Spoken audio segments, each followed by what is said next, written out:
भारत ने पाकिस्तान में घुसकर 100 से ज्यादा आतंकियों की कब्रें वहीं पर खोद दी।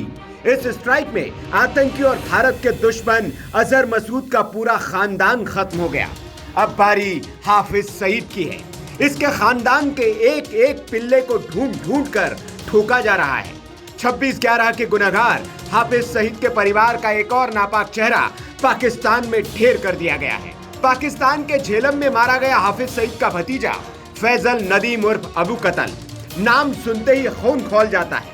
और अब खबर आई है कि इसी हैवान की गाड़ी को अज्ञात हमलावरों ने गोलियों से छलनी कर दिया, वैसे ही जैसे इससे पहले कई आतंकियों को यह अज्ञात बंदूकधारी जहन्नुम पहुंचा चुके हैं।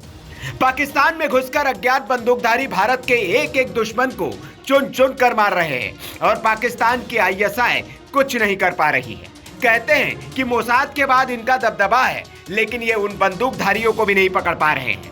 खैर, जिसे जहन्नुम पहुंचाया गया है वो वही अबू कतल है जिसने जम्मू कश्मीर में आतंक की नदियां बहाई। भारत में दर्जनों हमलों में वो शामिल था। 26/11 का मास्टरमाइंड हाफिज सईद उसका चाचा और अब ये चाचा का चेला जहन्नुम रसीद। मीडिया रिपोर्ट्स कहती है कि पाकिस्तान के पंजाब के झेलम जिले के मंगला बाईपास पर कार पर ताबड़तोड़ गोलियां चलाई गई। कातिल फरार, लेकिन उनका निशाना सटीक था। अबू कतल वही ढेर हो गया। ये कोई फिल्मी सीन नहीं बल्कि हकीकत है। भारत के दुश्मनों को अब उनके घर में ही जवाब मिल रहा है कि भारत भूलेगा नहीं, बदला लेगा जरूर।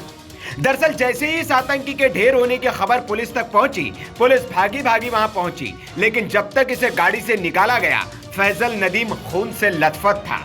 उसका बदन गोलियों से छलनी था। डॉक्टरों ने देखते ही इस आतंकी को मृत घोषित कर दिया। नदीम लश्कर-ए-तैयबा के आतंकियों के पीछे के आकाओं में से एक था, जिसने 2023 में जम्मू कश्मीर के राजौरी में हमले किए थे।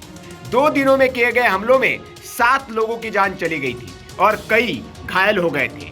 पिछले साल NIA ने एक आरोप पत्र दाखिल किया था, जिसमें फैजल नदीम उर्फ अबू कताल, साजिद जट्ट और मोहम्मद कासिम को पाकिस्तानी स्थित हैंडलर के रूप में नामित किया था। इन लोगों ने ही हमलों को अंजाम देने में आतंकियों को ट्रेनिंग दी थी।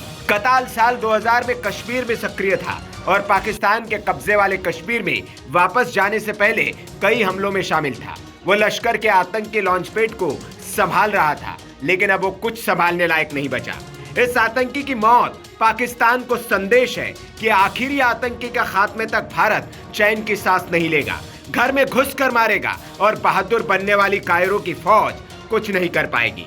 ये युद्ध का आगाज है। अंजाम आतंक या पाकिस्तान दोनों के खात्मे से होगा, क्योंकि एक बात तो साफ है, जो भारत में खून बहाएगा वो खुद चैन से नहीं जी पाएगा। क्या आपको लगता है कि ये सर्जिकल जवाब था? क्या अब पाकिस्तान की जमीन पर पल रहे आतंक के चेहरे एक एक कर मिटाए जा रहे हैं? कमेंट बॉक्स में जरूर बताएं। Bureau report, VK news. VK news, राष्ट्र के नाम।